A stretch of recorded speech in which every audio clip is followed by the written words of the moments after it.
성경은 사람은 하나님의 형상대로 지음을 받았다라고 선언하고 있지요. 그건 굉장한 겁니다. 하나님처럼 지음을 받았다고 하는 거니까 굉장한 거죠. 그래서 사람은 어지간한 것으로는 사실 만족을 할 수가 없습니다. 그러니까 돌아가신 이어령 선생님이 늙음하게 이제 예수님을 믿으셨는데, 예수님 믿고 나서 쓰신 책이 이제 대표적인 책이 지성에서 영성으로라는 책입니다. 그 책에서 고백하시기를 사람들은 누구나 마음에 외로움의 주머니가 있다고 합니다. 그러면서 그 외로움의 주머니를 채울 수 있는 것이 이 세상 가운데 있었다면 자기는 예수님을 믿지 않았을 것이다. 이렇게 고백을 하셨습니다. 이보다 일찍이 성 어거스틴도 비슷한 고백을 이렇게 했습니다. 우리는 하나님을 향하여 살도록 지음을 받았기 때문에 하나님 안에 거하기 전에는 참된 안식을 얻을 수 없습니다. 라는 이 고백을 했습니다. 그렇죠. 사람은 하나님의 형상대로 지음받은 굉장한 존재이기 때문에 세상에 그 무엇을 채워도 우리 안에 있는 그 주머니 하나, 구멍 하나를 다 메울 수가 없습니다. 하나님 정도는 돼야 이게 채워지죠. 하나님께서 우리를 너무 크게 만드셨기 때문에 하나님으로 채우지 않고는 우리는 만족할 수 없는 존재들이며 하나님 안에 거하기 전에는 참된 안식을 얻을 수가 없습니다. 그러니 여러분, 우리가 인생의 참된 만족을 원한다면, 참된 마음의 평안과 안식을 원한다면, 그럼 우리가 해야 될 게 무엇이겠습니까? 하나님께 나아가 하나님을 가까이 하고 하나님 안에 거하고 하나님을 우리 안에 채우면 됩니다. 주의 영, 이게 성령 충만이라고 하는 것들이 이렇게 여러 가지로 설명되겠지만, 그러니까 하나님의 영이 우리 안에 채워진다는 것, 우리의 누구나 갖고 있는 그 외로움의 주머니가 충만하게 채워지는 것으로 우리가 이해를 할 수 있을 것 같아요. 그래서 하나님을 찾아가고 하나님을 가까이 하고 하나님 안에 거하고 하나님을 우리 안에 채우면 되는데, 그런데 문제는 살다 보면 그렇게 어렵습니다. 사는 것 자체가 바쁘고 해야 할 일 많고, 또 하고 싶은 일 하다 보면 또 이제 신앙이 좀 소홀해지기도 하고, 하나님을 가까이 하지 못하게 만드는 수많은 방해물들이 우리로 하여금 하나님을 가까이 하지 못하게 합니다. 근데 우리 다 원하잖아요. 하나님을 가까이 하고 싶고 하나님 안에 거하고 싶고 그 하나님께서 주시는 참된 평안을 누리고 싶잖아요. 그렇지 않습니까? 그러니까 내가 정말 마음에 하나님의 말씀 열심히 묵상하고 하나님께 기도함으로 하나님을 가까이 하고 그렇게 하나님 안에 거하고 하나님을 내 안에 채우고 하고 싶은 그런 마음이 정말 내 안에 있는데, 근데 방해거리들이 너무나 많단 말이죠. 그래서 이런 방해물들만 없으면 내가 정말 하나님 가까이 할 수 있을 것 같은데, 내가 이렇게 하나님을 가까이 하고자 하는 마음이 있는데 이 마음을 하나님이 아신다면 이런 방해물들, 하나님을 가까이 하는 이 일을 방해하는 이 방해물들을 하나님이 좀 처리해 주실 수는 없는 것일까? 이런 생각. 이 바쁜 문제만 좀 없으면, 내 마음을 이렇게 좀 이렇게 혼란케 하는 이런 일들만 없으면 내가 하나님 가까이 할 수 있을 텐데, 이런 생각 할 수 있습니다. 근데 그런 일들이 사라지질 않죠. 그러니까 끊임없이, 그러니까 하나님을 찾으려 하는 마음이 없는 사람들한테 이게 괴롭지가 않습니다. 그 마음 자체가 없으니까. 근데 찾고 싶은데, 하나님을 가까이 하고 싶은데 이게 안 되는 일들이 있죠. 그러면 이제 이게 우리를 끊임없이 괴롭히고 우리를 힘들게 합니다. 왜 그럴까? 왜 하나님은 이런 현실, 우리는 분명히 하나님 가까이 하고 싶은데 그 마음이 분명히 있는데 왜 이 현실을 그냥 내버려 두시는 걸까? 이런 생각이 들죠. 오늘 본문 말씀도 사실 그런 어떤 비슷한 의문이 드는 내용이 있습니다. 오늘 말씀은 선지자 미가야가 하나님께서 이렇게 하시는 말씀, 그러니까 천상회의에서 일어나는 모습을 이제 아합 왕에게 하는 이야기입니다. 내용입니다. 그러니까 하나님이 거짓말하는 영을 선지자들의 입에 넣으셔서 이 선지자들을 통해 거짓을 말하고 있는 거다. 이제 이렇게 아합 왕에게 이야기를 하고 있는 거예요. 근데 어떤 거짓말을 아합 왕에게 하고 있느냐라는 게 이제 18장 전체를 쭉 보면 나오는데 제가 이제 간략하게 말씀을 드릴게요. 우리가 지금 역대하 말씀을 쭉 매일 성경 말씀도 보고 있어요. 여러분 보고 계시죠? 예, 조만간에 진짜 이렇게 어떻게든 우리 같이 말씀을 좀 읽는 시간을 좀 가지려고 하는데 우리 하나님의 말씀 안에서 하나님 좀 가까이 하면 좋겠습니다. 그래서 우리 역대하 18장 말씀을 이렇게 역대하 말씀을 지금 쭉 읽어오고 있는데 오늘 본문이 역대하 18장이란 말이에요. 역대하 9장에서 솔로몬의 시대가 끝나고 10장에서 남북이 분열되고 르호보암이 유다 왕국의 왕이 되고 그리고 이제 유다 왕국의 왕들의 이야기가 지금 이어지고 있는 중입니다. 그래서 르호보암 다음에 아비야가 왕이 되고 그 다음에 아사가 왕이 되고 그 다음에 여호사밧 왕 때의 일이 지금 이렇게 이야기되고 있는 중이에요. 그래서 여호사밧 왕이 남왕국의 왕이 되었는데 이 여호사밧 왕은 우상들을 금하고 하나님의 계명을 따라 살도록 이 백성들을 아주 잘 이끌었던 왕이었습니다. 그래서 하나님께서 그와 함께 하심으로 그 나라가 평안하고 복을 얻고 부하게 됐다는 그런 기록이 이렇게 쭉 있고요. 이때 여호사밧 왕이 아마 이제 그때 당시에 좀 그 남왕국이나 그 북쪽 이스라엘이나 좀 위협이 됐던 나라가 이제 아람이라는 나라였는데 이 아람을 견제하기 위해서 북왕국 왕과 이제 동맹을 맺어요. 결혼을 이렇게 그 자식들 결혼을 같이 시켜서 이제 동맹을 맺습니다. 그때 당시에 북이스라엘 왕의 이름이 아합이에요. 그래서 이 아합 왕을 이 여로보암 왕이 찾아갑니다. 그때 이 아합 왕이 뭐라고 얘기를 하느냐? 길르앗 라못을 내가 치려고 하는데 여호사밧 왕이여 나하고 같이 가겠습니까? 이렇게 물어요. 길르앗 라못은 원래 갓 지파에게 이제 분배됐던 땅입니다. 그러니까 원래 이스라엘 영토였어요. 근데 지금 아람이 점령을 하고 있던 상황이었죠. 그러니까 이 아합 왕 입장에서는 이게 너무 되찾아오고 싶은 겁니다. 원래 우리 땅인데. 내 사이 따지고 보면 원래 자기네 땅은 아니에요. 침입해 가서 뺏은 땅이었기 때문에 아무튼 간에 원래 우리 땅이었으니까 이렇게 찾아오고 싶은 생각이 막 드는 겁니다. 그래서 길랏 라못을 가서 거기를 치려고 하는데 여호사밧 왕이 같이 가겠습니까? 그랬더니 이제 여호사밧 왕은 하나님을 잘 섬기는 사람이었잖아요. 그래서 하나님의 뜻을 묻는 게 좋겠습니다. 그랬더니 이제 400명의 선지자들을 쫙 불러 모읍니다. 하나님이 이 일에 대해서 뭐라고 얘기하는지 우리한테 얘기해줘라. 그랬더니 이 400명의 선지자들이 하나같이 다 하나님께서 당신에게 길르앗 라못 성읍을 주셨습니다. 그러니 가서 치십시오. 이렇게 얘기를 하는 겁니다. 너무 좋죠. 너무 좋은데 여호사밧 왕은 뭔가 찜찜해요. 그래서 여기 지금 이 선지자들 말고 또 다른 선지자 누가 하나님의 말을 전해줄 누가 없습니까? 그랬더니 하나가 있긴 한데 얘는 내가 별로 좋아하지 않아. 아방이 그러는 겁니다. 내가 듣고 싶은 얘기는 하나도 안 해. 듣기 싫은 말만 하고 그래서 별로 부르고 싶진 않은데 그러나 어쨌든 여호사밧 왕이 이렇게 요청을 했기 때문에 그 미가야를 부릅니다. 미가야를 불러서 미가야를 부르러 간 사람이 얘기를 해요. 지금 여기 400명의 선지자들이 전부 다 이 길르앗 라못을 하나님께서 당신에게 주셨다고 하니까 당신도 그냥 그렇게 얘기를 해라. 그렇지 않으면 좀 힘들어질 거다. 그래서 이 미가야가 처음에는 그렇게 얘기를 합니다. 가서 치십시오. 당신이 하고 싶은 대로 하십시오. 하나님이 주셨습니다. 이렇게 얘기를 했더니 이제 아합이 얘가 이런 애가 아닌데 내가 듣기 좋은 얘기를 하는 애가 아닌데 그래가지고 다시 물어봐요. 야, 똑바로 얘기해. 그랬더니 이제 이 미가야가 하는 얘기가 당신이 가서 치시면 이 백성들이 목자 없는 양과 같이 될 거라고 합니다. 그러니까 왕이 죽는다는 얘기예요. 가면 죽습니다. 그러니까 이제 아합이 화가 나죠.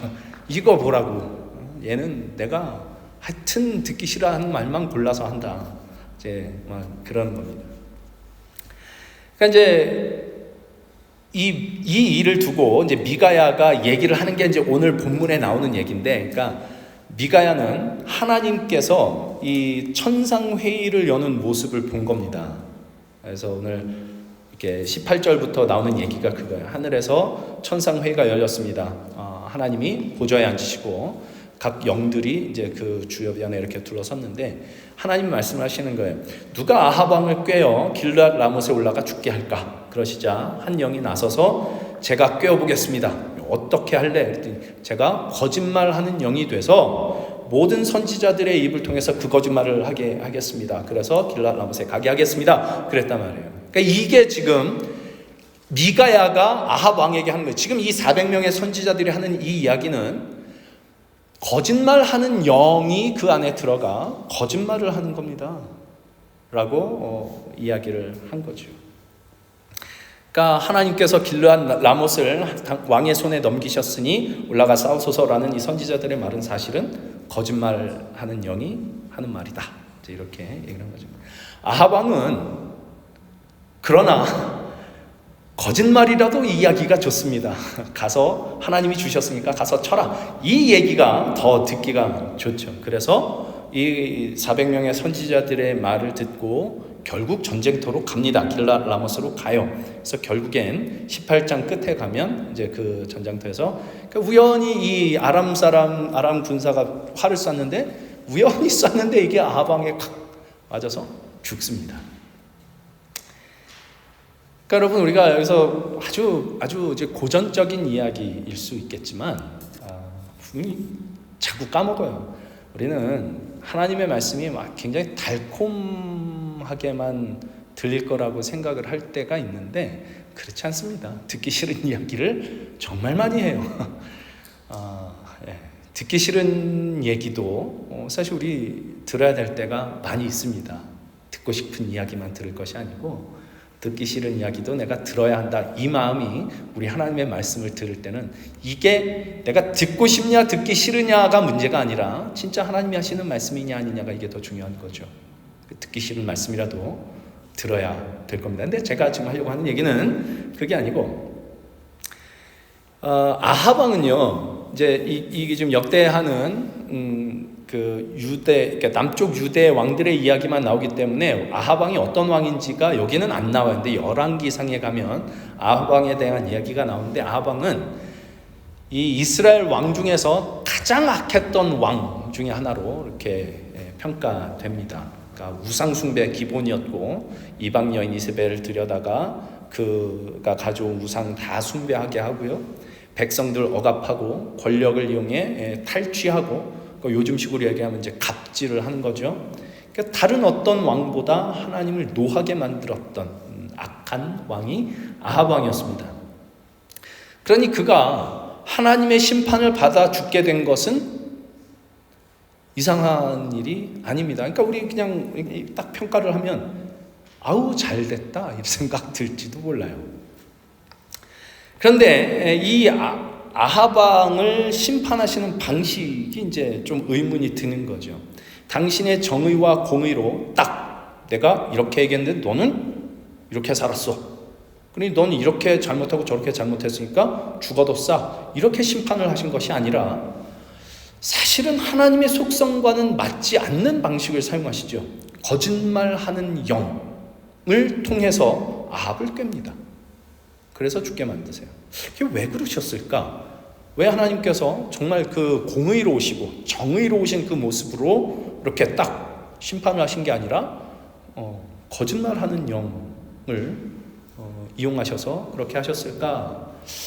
이제 요거를 이제 한번 생각을 해보려고 합니다. 이제 우선 기억해야 될 것은 지금 이 거짓말하는 영은 하나님의 허락 아래서 활동을 한다라는 것입니다. 이건 이제 분명하죠. 그러니까 하나님이 보좌에 앉으셨다. 이건 하나님이 통치자시라는 것이 이제 명확하게 나타나는 겁니다. 한 영이 그 보좌에 앉으신 하나님 앞에 거짓말하는 영이 되어 내가 아합을 꿰겠습니다라고 했을 때 하나님이 그 활동을 허락하셨기 때문에 지금 이 일이 일어난 거란 말이죠. 이것은 하나님이 온 우주의 통치자이시라는 것을 일단 보여주는 것이고요. 이것은 성경 전체에 말하자면 배경처럼 깔려있는 진리입니다. 우리가 분명하게 믿고 고백해야 되는 것. 하나님이 온 우주와 모든 인생의 통치자이시다라는 것이죠. 그러니까 욥이 이 사탄의 공격을 받은 것도 사실은 하나님께서 그 사탄의 그 활동을 허락하셨기 때문에 일어났던 일이죠. 그러니까 이게 하나님의 허락 없이 일어나는 일은 없습니다. 그러니까 사탄도, 거짓말하는 영도, 그 어떤 악한 영도 하나님의 통치하에 있습니다. 하나님이 온 우주의 통치자이시기 때문입니다. 근데 이걸 생각을 해보면 사실 이 하나님께서 악한 영의 활동을 허락하신 것은 성경을 시작하면서부터 나와요. 그러니까 첫 인류의 타락 때 일어났던 일이죠. 악한 영이 인간을 유혹했습니다. 인간은 그 유혹에 넘어가서 하나님께서 금하셨던 선악과를 먹음으로써 범죄하게 됐죠. 우리는 그걸 볼 때마다 드는 생각이 있어요.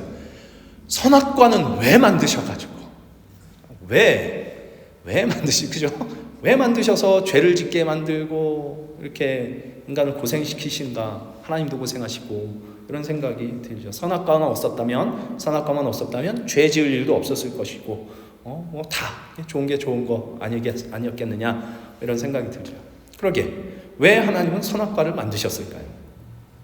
성경이 명확하게 이러이러해서 하나님이 선악과를 만드셨다 이렇게 나오지는 않습니다. 다만 이제 성경 전체를 이렇게 쭉 볼 때 이런 이유로 만드셨겠구나라는 건 우리가 생각할 수 있는데, 첫 번째로 선악과는 하나님께서 우주의 통치자, 전 우주적인 통치자라는 것을 분명히 보여주는 장치였습니다. 하나님께서 인간을 창조하신 다음에 복을 주시면서 첫 번째 명령하셨던 게 뭐였는지 기억하십니까? 바다의 물고기와 하늘의 새와 땅에 있는 모든 짐승, 모든 피조물들을 네가 다스려라 였거든요. 그러나 그 다스림은 하나님의 통치 아래서 일어나야 되는 다스림이지 인간이 궁극적인 통치자일 수는 없습니다. 하나님만이 궁극적이고 참된 통치자이심을 잊지 않도록 주신 것이 이제 선악과였던 거죠. 모든 피조물들을 다스리는 자리에 그 인간이 있으나 동산 중앙에 있는 그 선악과를 볼 때마다 하나님이 진짜 통치자이시다 라는 것을 기억하도록 이렇게 선악과를 만드는 것입니다. 이게 이제 선악과를 주신 첫 번째 이유라고 할 수 있고, 두 번째로 선악과는 인간이 하나님의 형상대로 지음받았음을 알려주는 장치이기도 했습니다. 여기서 말하는 하나님의 형상이란 여러 가지 의미가 있을 수 있지만 가장 대표적인 내용은 자유로운 의지를 가진 존재라는 것입니다. 그 어떤 것도 하나님의 자유를 막을 수 있는 것이었습니다. 하나님은 당신의 뜻을 이룰 것입니다. 인간에게 하나님의 형상대로 지음을 받은 인간에게 이 자유를 주셨습니다. 어떤 것이라도 의지대로 선택할 수 있는 자유.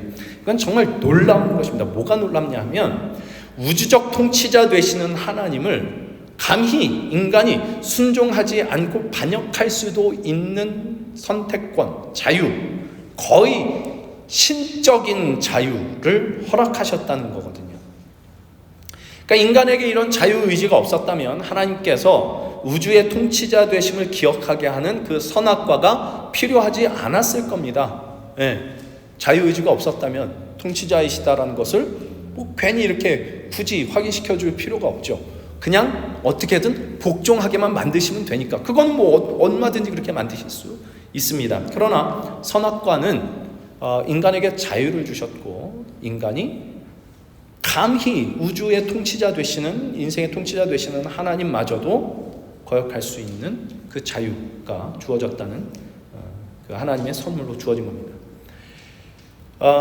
이 자유의지를 주셨다는 건 결국 무슨 뜻이냐 하면 당신이 창조하신 인간에게서 하나님이 친밀한 사랑의 관계를 원하셨다, 이런 이야기입니다. 이게 선악과이죠. 그러니까 사랑은 자유로운 선택과 의지 안에서만 가능한 게 사랑입니다. 그렇지 않습니까? 그래서 인간으로 하여금 자발적이고 의지적인 순종과 사랑을 받으시길 원하셨는데 그걸 하시려면 자유를 당연히 주셔야 돼요.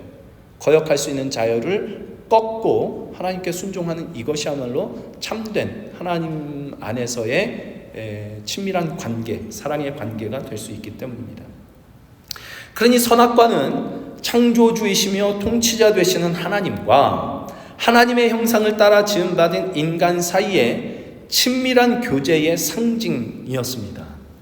앞서 말씀드렸던 것처럼 인간은 하나님 안에서만 참된 만족을 얻을 수 있고 하나님과의 그 친밀한 관계 속에서만 참된 행복을 누릴 수 있습니다. 그러니 선악과가 없었다면 인간이 죄를 짓지는 않았을지 모르지만 그러나 자율적인 존재로서 참된 행복을 누릴 수 있는 길은 애초부터 없었을 겁니다. 그러니까 이렇게 하나님께서 인간에게 자유를 허락하신 것은 결국 하나님과의 친밀한 관계를 위한 것이었는데 인간은 하나님께서 주신 그 자유를 우리가 다 아는 것처럼 순종이 아닌 반역을 택했고요. 그 자유를 가지고 생명의 근원이신 하나님과의 관계가 끊어진 상태, 하나님 없이 살아야 되는 비참한 상태, 죄와 사망의 권세 아래 살아가야 되는 상태가 됐습니다. 이게 이제 그 신약에서 가장 잘 보여주는 그림 중에 하나가 이제 탕자의 비유인데 아버지와 아버지 집을 떠나가자 개고생을 하게 됐죠. 예, 다 탕진하고 돼지 쥐염 열매를 먹어야 되는 그 비참한 자리까지. 근데 아버지 집에는 풍족한데 일꾼들도 풍족하게 먹는데 나는 여기서 줄여 죽게 되었구나라는 대로 가게 되는. 그러니까 하나님 없이 사는 삶, 모든 것이 다 소진돼서 죽을 수밖에 없는 삶의 그 비참함으로 떨어지게 된 것이 이제 그 첫 범죄 때 나타났던 것입니다.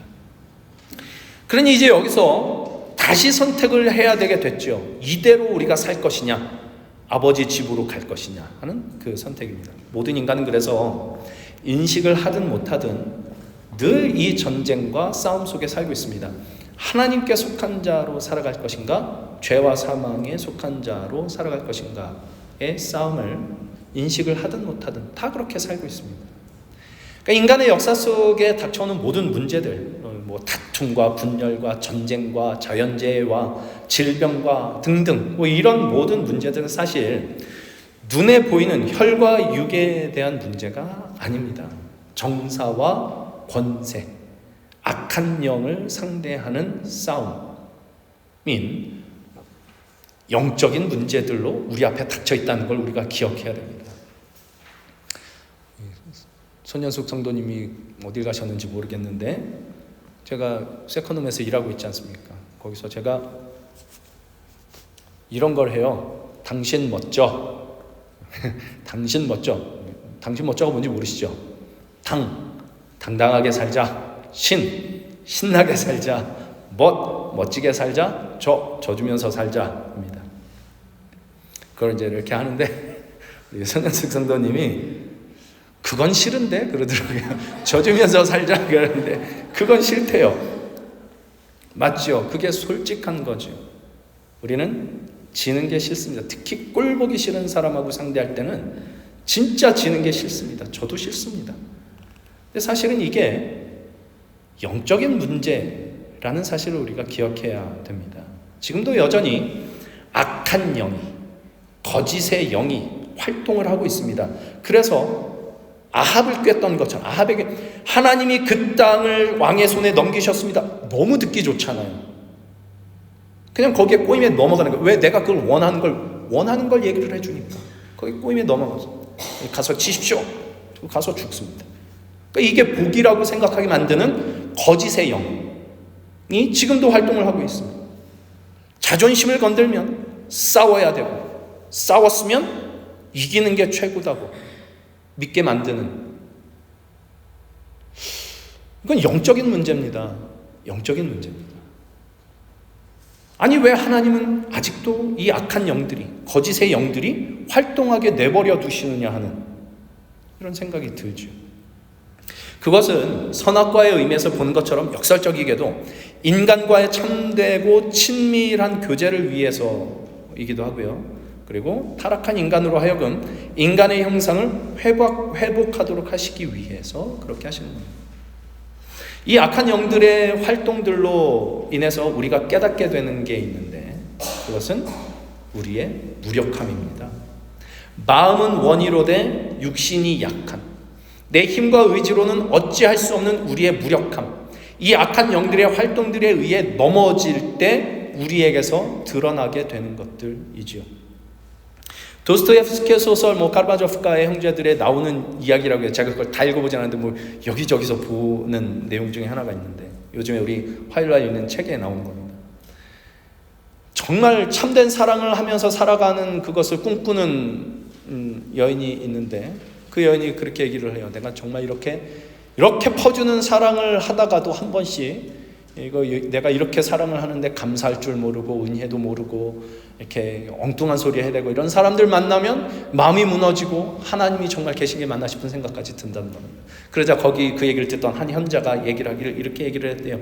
현실에서 사랑을 베푸는 일은 우리의 꿈과는 달리 냉혹하고 끔찍한 일이랍니다. 사랑을 하면 도파민이 뿜뿜하고 그래서 마음이 늘 뜨뜻하고 기분이 좋고 그러지 않습니다.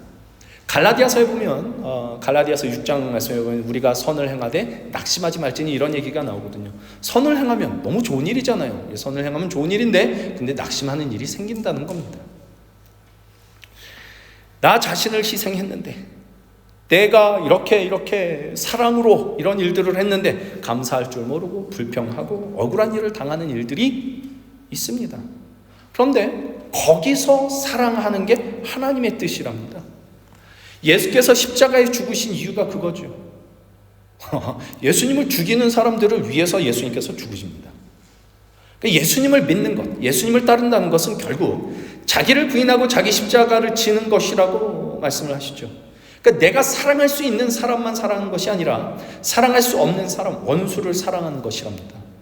그러니까 자기가 죽지 않고는 될 수가 없는 일이죠. 그러니까 자기 십자가를 지는 것은 십자가를 지고 간다는 것은 어떤 십자가를 지고 무거운 짐을 지고 간다 그런 게 아니고 죽음입니다. 죽음, 옛 자아의 죽음, 예수와 함께 죽는 것. 근데 이걸 하려다 보면 이제 우리는 깨닫죠. 우리가 얼마나 무력한지. 말로는 얼마든지 사랑을 하고 말로는 얼마든지 십자가를 지는데 실제로는 그 자리로 가기에 우리 스스로가 얼마나 연약하고 부족하고 무력한지를 알게 됩니다. 이걸 해봐야 합니다. 안 하면 모릅니다. 안 하면 모릅니다. 하나님의 뜻대로 살아보려 애쓰는 사람만 자신의 무력함을 선명하게 보죠. 자신의 무력함을 선명하게 본 사람만 하나님을 의지하는 법을 배워갑니다. 바로 거기서 우리는 하나님이야말로 참된 우주의 통치자이심을 인정할 수 있는 가능성이 열립니다. 내 삶의 주인이 내가 아니라 하나님이셔야 된다는 것을 인정하고 그분을 의지하는 그런 삶의 가능성이 거기서 바로 열리죠. 그러니까 성경이 하는 얘기는 죄를 이겨라 이런 얘기를 하지 않습니다. 궁극적으로 하는 얘기는 죄를 이겨야 된다. 근데 죄를 이기면 어떻게 되는지 아십니까? 하나님과의 관계없이 죄를 이기면 정죄를 하고 비난을 하죠. 나는 하는데 넌 못해. 그러니까 우리가 해야 되는 건 우리 힘으로 우리가 애써서 죄를 이겨내는 것이 아니라 하나님 안에 거해야 된다. 이 사실을 아는 거죠. 죄를 안 지으려고 애쓰는 게 아니라 하나님과 친밀한 관계 속으로 들어가려고 애쓰는. 애초에 이게 하나님께서 인간을 지으실 때 의도하셨던 인간의 모습이죠.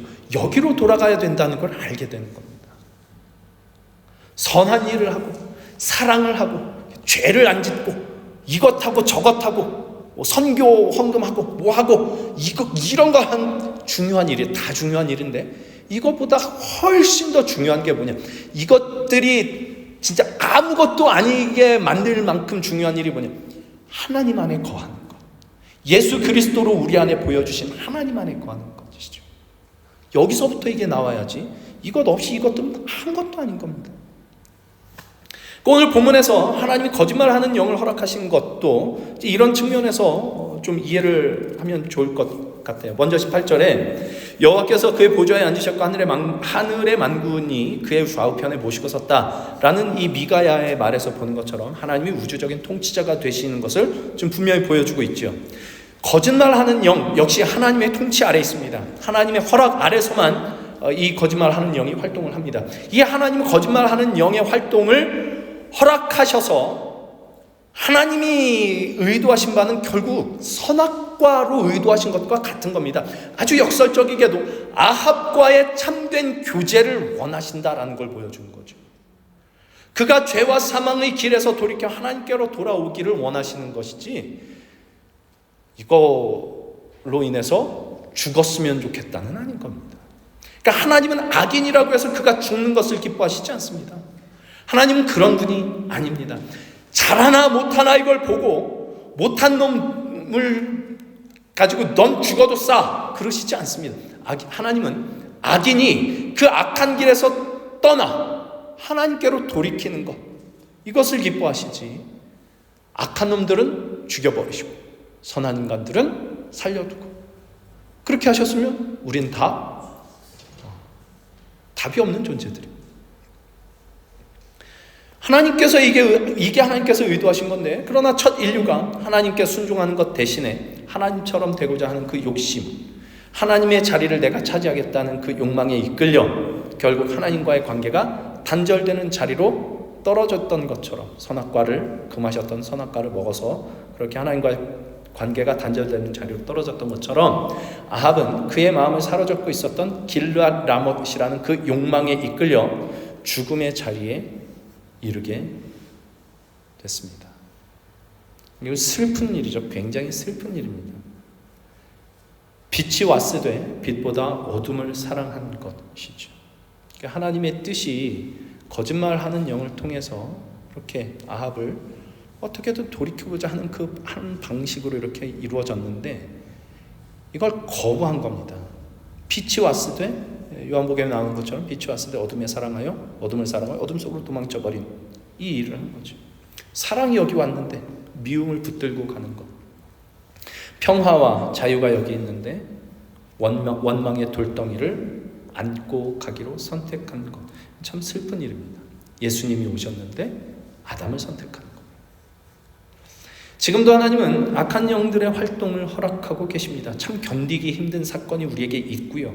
쉽지 않은 사람 만나는 일이 있고요.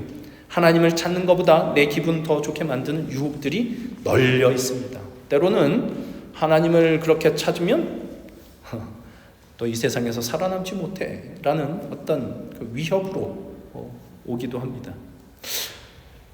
이런 방해물들만 없으면 내가 하나님 뜻대로 잘 살 수 있을 것 같은데, 그런 생각이 들게 만드는 것들이 지금도 여전히 우리 안에, 우리의 삶 속에 일어나고 있습니다. 이 모든 것들이 하나님의 허락하심 아래서 이 세상 가운데 우리의 삶 속에 활발하게 활동하고 있습니다. 하나님의 허락하심 아래서 일어나고 있습니다.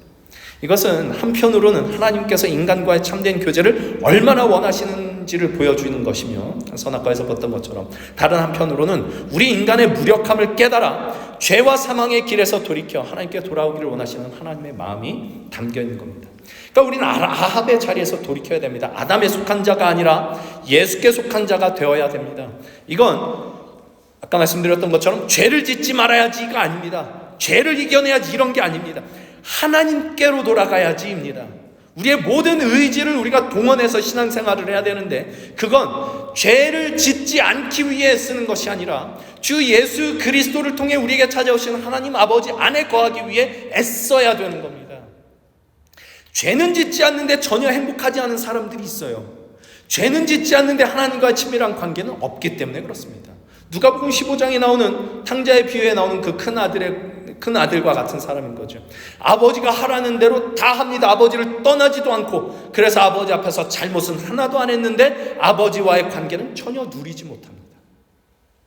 죄를 짓지 않는 것은 너무 중요한 일이지만 예수 없이, 하나님과의 친밀한 관계 없이 죄를 안 지으면 아까 말씀드렸던 것처럼 거기에는 꼭 비난과 정죄가 있을 수밖에 없습니다. 저건 왜 저 모양이야? 가 나오죠. 큰 아들이 그랬습니다. 당신의 아들 하고 온 꼴을 보십시오. 아버지 돈 가지고 날르더니 허랑방탕하고 가진 거 탕탕진하고, 저 사는 꼴이 저게 뭡니까? 근데 저런 거 들어왔다고 지금 무슨 잔치를 베풀어 주신다고. 이게 나오죠. 왜요? 자기는 그렇게 안 살았거든. 왜 비난을 하고 정죄를 하냐? 그런 겁니다. 자기는 그렇게 안 살았으니까. 그렇게 안 산 게 잘한 거냐? 잘한 거죠. 잘한 겁니다. 근데 뭐가 문제죠? 아버지와의 관계가 없잖아요. 죄는 안 지었는데 아버지와의 관계가 없으니까 비난과 정죄가 거기서 나옵니다. 그건 자기도 괴로운 겁니다. 사실 자기가 제일 괴롭습니다. 아버지가 내가 가진 것이 다 네 거 아니냐. 근데 몰라요. 그걸 누릴 줄을 몰라. 아버지와 함께 있어서 그게 다 자기 건데 그걸 누릴 줄을 몰라요. 왜? 관계가 안 돼 있으니까. 둘째 아들은요, 선악과를 먹었습니다. 그래서 아버지를 떠났죠. 그래서 아버지 없는 삶이 뭔지 그 고난을 겪고 나서야 아버지를 찾아왔습니다. 죄인이 되어서 아버지께만 붙어 있는 게 최고구나 알고 아버지께로 왔죠. 그를 위해 아버지가 잔치를 엽니다. 여기에 죄와 은혜의 역설이 있고 악한 영들의 활동을 허락하시는 하나님의 마음을 엿볼 수 있는 그 힌트가 있습니다. 죄를 짓지 않는 게 최고가 아니라 예수 그리스도 안에서 화목하게 하신 하나님 아버지와의 그 관계 안으로 들어오기를 원하시는 그 하나님 아버지의 그 마음이 범죄하고 그것으로 인해 아파하고 괴로워하고 슬퍼하는 그 속에서 비로소 그 아버지의 마음이 보이는 겁니다. 둘째 아들은 돌아와서 아버지가 잔치를 열어주실 때 얼마나 감사했을까요? 얼마나 감사했겠습니까? 아버지의 마음을 보는 그 자리, 거기에 감사가 있죠. 내가 겪어야 했던 악한 영들의 모든 활동들이 내가 이를 악물고 이겨야 내야만 되는 어떤 시험거리로 내게 주어진 것이 아니라 사실은 그 모든 것들, 그 악한 영의 활동들마저도 내가 지금 만나는 그 견디기 어려운 순간, 견디기 어려운 사람, 견디기 어려운 사건들마저도 나를 바라보시고 나를 기다리시는 하나님의 마음이 담겨져 나에게 허락된 일들이었다라는 것을 아는 만큼, 그 아버지의 마음이 보이는 만큼 거기에 감사가 있습니다. 우리의 삶에 일어나는 모든 일들이 하나님의 허락 아래 일어나고 있습니다. 할렐루야. 때로는 그것이 우리를 넘어뜨리는 일들로도 나타나지만 아버지께로 돌이키기만 하면 모든 것들이 용납됩니다. 모든 것들이 용납됩니다. 하나님은 모든 것을 용서하시고 받아들이시고 잔치를 베푸시는 분입니다. 죽었던 내 아들이 살아 돌아왔다 기뻐하시면서, 이분이 우리 하나님이시고 우리 아버지이십니다.